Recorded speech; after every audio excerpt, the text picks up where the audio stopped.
इसमें हम आपको निबंध के विषय में बता रहे थे और निबंध एक गद्य रचना, जो गद्य रचना है इसे हम निबंध कहते हैं। जो भी गद्य रचनाएं हैं वो निबंध के अंतर्गत ही आती हैं, जिसमें किसी विषय के बारे में कुछ कहा जाता है उसे ही हम निबंध कहते हैं, निबंध रचना कहते हैं। निबंध के माध्यम से लेखक जो है उस विषय के बारे में अपने विचारों और भावों को बड़े प्रभावशाली ढंग से व्यक्त करने का प्रयास करता है। इसमें एक अच्छा सुगठित एवं व्यवस्थित निबंध लिखने के लिए निबंध लेखक को विषय का पूर्ण ज्ञान होना चाहिए, अच्छा ज्ञान होना चाहिए और भाषा की जो पकड़ है, भाषा की जो जानकारी है वह भी बहुत अच्छी तरह से होनी चाहिए।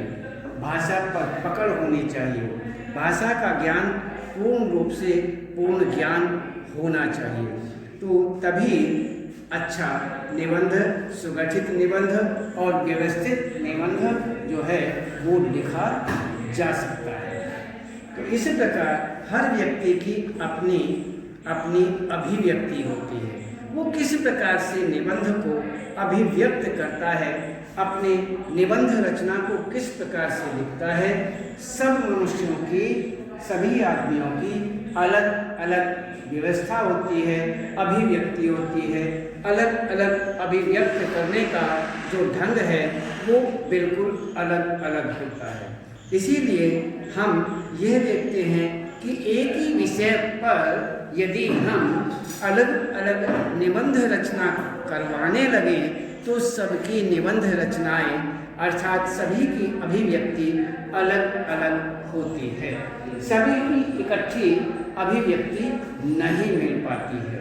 तो इसीलिए यहाँ पर निबंध लिखते समय हमें कुछ बातों का विशेष रूप से ध्यान रखना चाहिए। हमने आपको बताया था कि हमें किन किन बातों का विशेष रूप से ध्यान रखना चाहिए। इसमें जिस विषय पर निबंध लिखा जा रहा है, जिस विषय पर हम निबंध लिखते हैं उस विषय के अनुरूप निबंध की भाषा होनी चाहिए।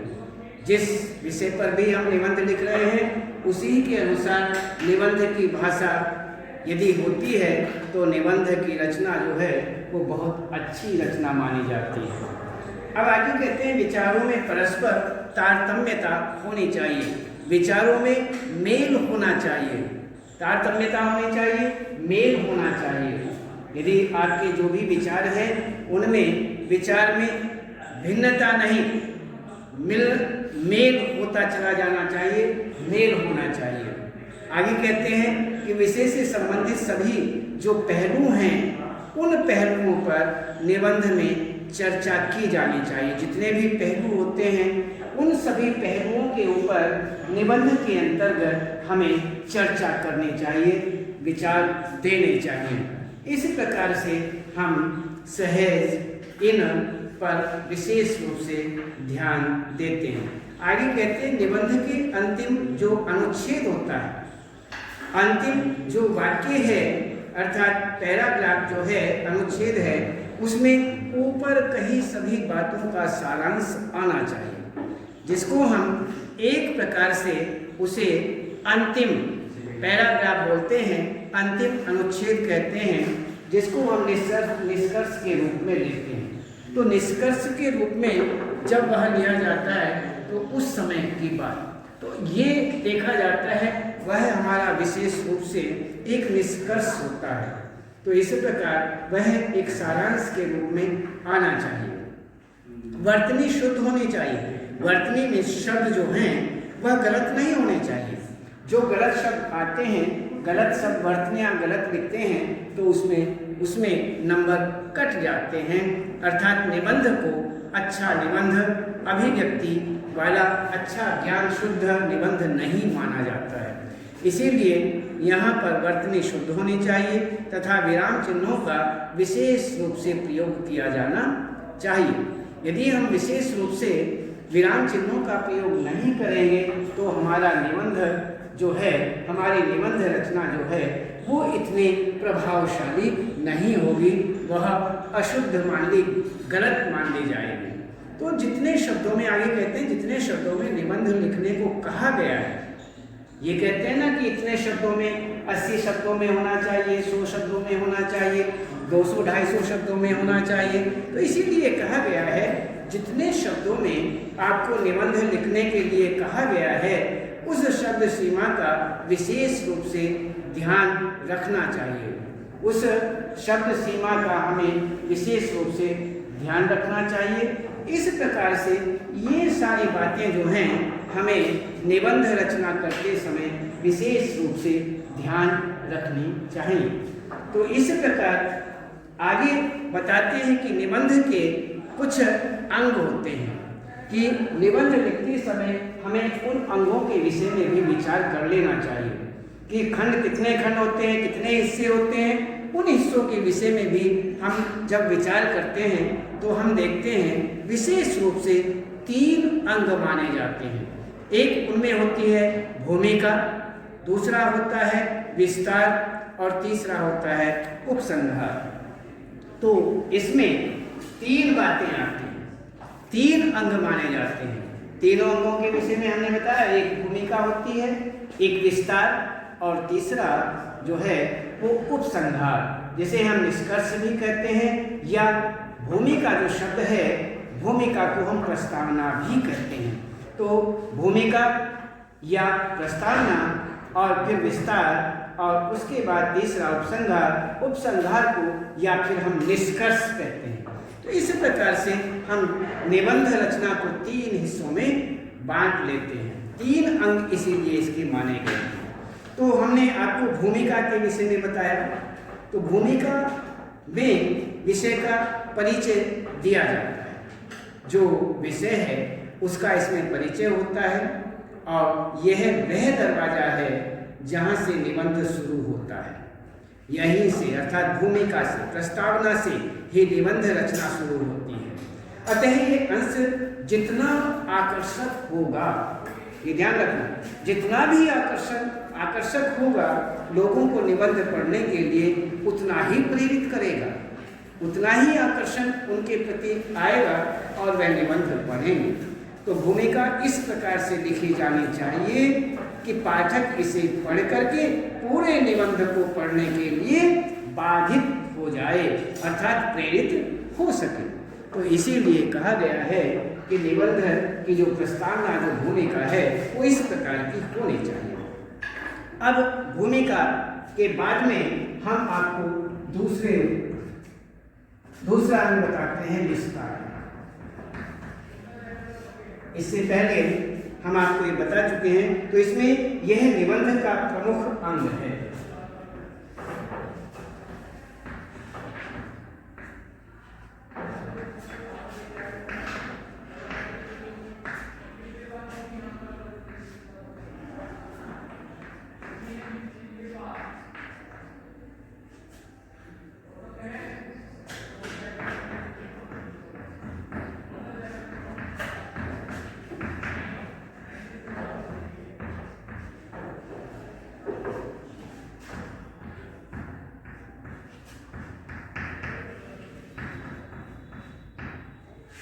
यहाँ विषय से संबंधित विभिन्न बिंदुओं पर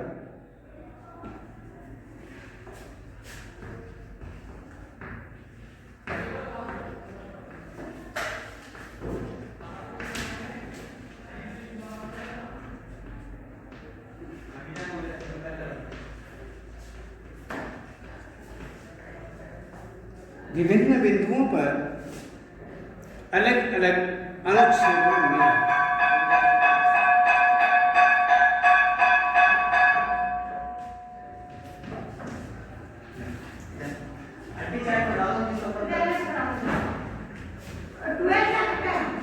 अलग अलग अनुच्छेदों में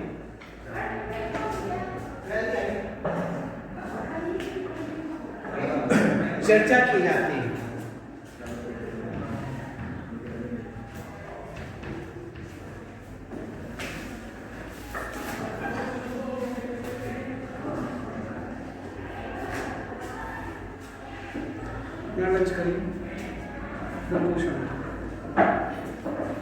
यहाँ पर हमें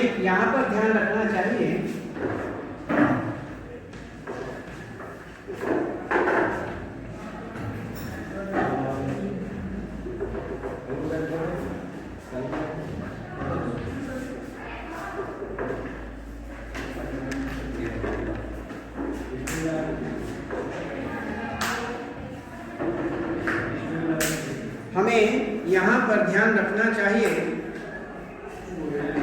कि प्रत्येक अनुच्छेद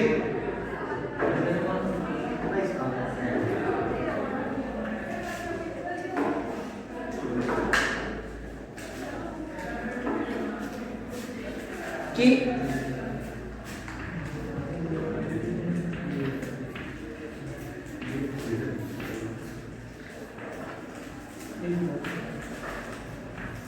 प्रत्येक अनुच्छेद अपने पहले वाले तथा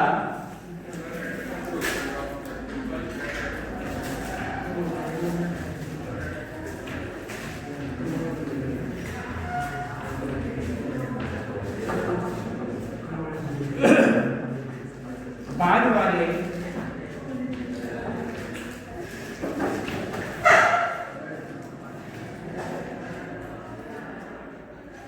अनुच्छेद से संबंध दिखाई दे।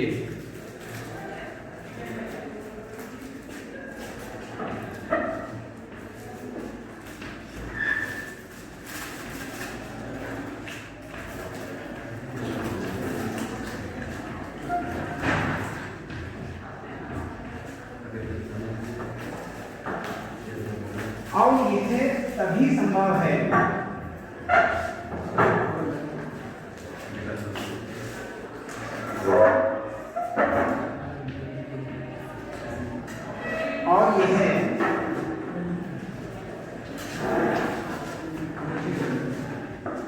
तभी संभव है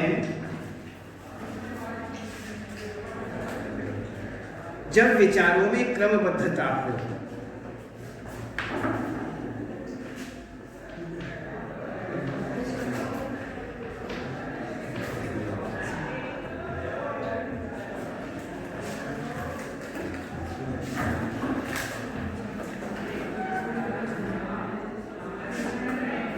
जब विचारों में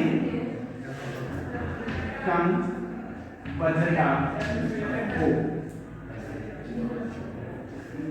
देखिए, विस्तार में यह निबंध का प्रमुख अंग माना जाता है। यहाँ विषय से संबंधित विभिन्न बिंदुओं पर अलग अलग अनुच्छेदों में चर्चा की जाती है।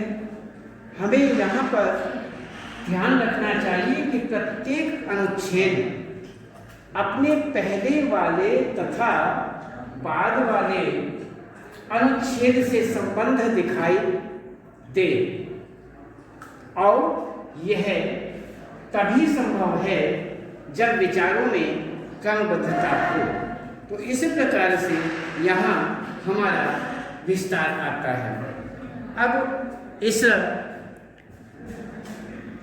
विस्तार के बाद में हम आपको उपसंहार के विषय में बताते हैं।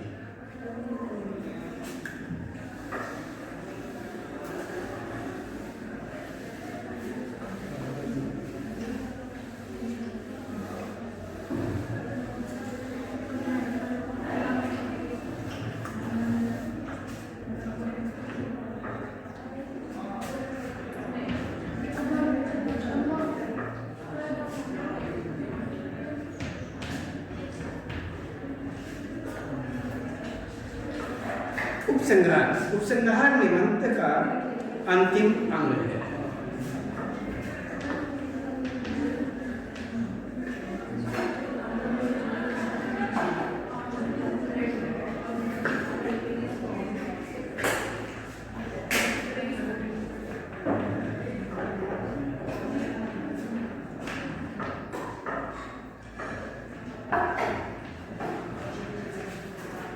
यहाँ तक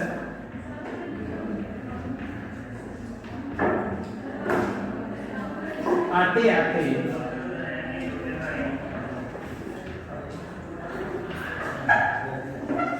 यहाँ तक आते आते विषय की चर्चा समाप्त हो जाती है। यहाँ तक आते आते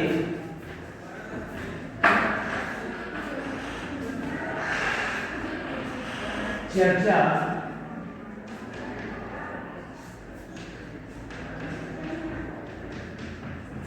समाप्त हो जाती है।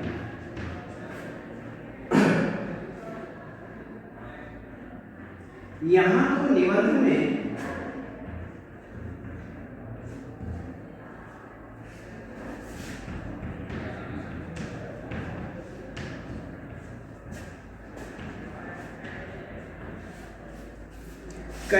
कही गई सभी बातों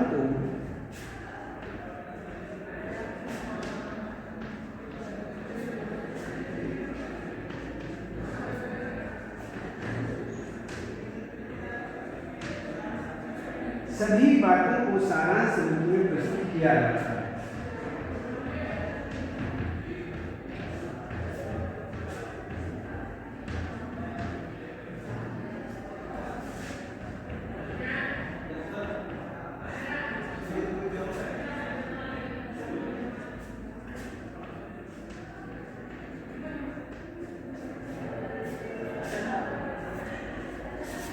ये हुआ हमारा 3 अंगों के विषय में। अब आज हम इतना ही रखते हैं, उसके बाद आगे हम निबंध के भेदों के विषय में आपको बताएंगे।